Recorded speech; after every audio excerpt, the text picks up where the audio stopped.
Andy Goode is with us, everyone. Andy, how you doing? Yeah, very good. Grab a seat.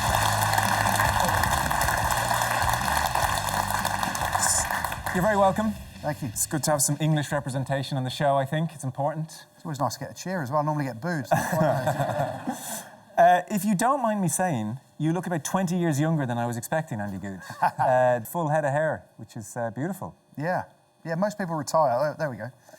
Most people retire from rugby, put weight on and lose their hair. I've gained some hair, haven't I? And the weight's got bigger as well. But yeah, no, I've had my hair done. It looks a lot better than I did when I played, I think. Man, you're looking fantastic. Fair play. Well, hey, an interesting point is that, you know, Luke, the model professional, and you can get very unlucky with injuries. Don't worry, I'm not going to bring all that up again. But you, on the other hand, seem to have... I know you're a complete professional in many ways, but you seem to be a touch old school. You'd have a drink. I don't think you were measuring your body fat percentage religiously. And your career lasts for 20-odd years, which is a marathon in rugby terms. Yeah, I think if you avoid training and avoid contact, you don't look great, but you play for longer. So, no, I was... the position I played, obviously, when I saw a load of big guys in front of me, I either passed it or kicked it. Didn't try and take on the world.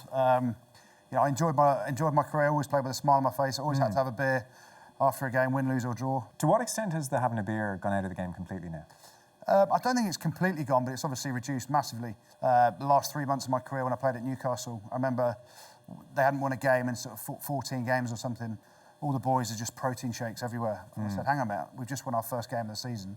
Where's the beer? So he runs out, gets a big crate of Heineken, sticks it in the middle of the changing room, and about 3 of us went and had one. That was it. I mean, it was very old school when you started off, and Leicester in particular had a reputation for tough men, tough initiations, fights, frankly. Just beating the crap out of each other a lot seemed to bring you guys close together as a team. A very successful team. Yeah, there's 2 things from the start of my time at Leicester. All our away games that we played, there was always 2 things I really remember from those games.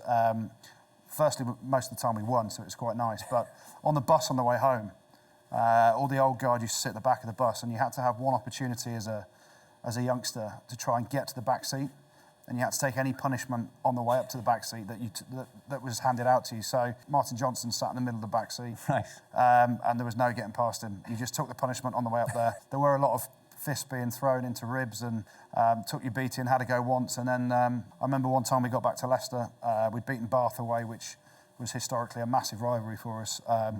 And the doctor had 5 people to stitch up when we got back to the training ground. So Johnny Wilkinson seemed to herald the kicking routines, and everybody has a routine now. You must have started off without a routine. Did you get one at the end, or what was your attitude to the pressure of kicking?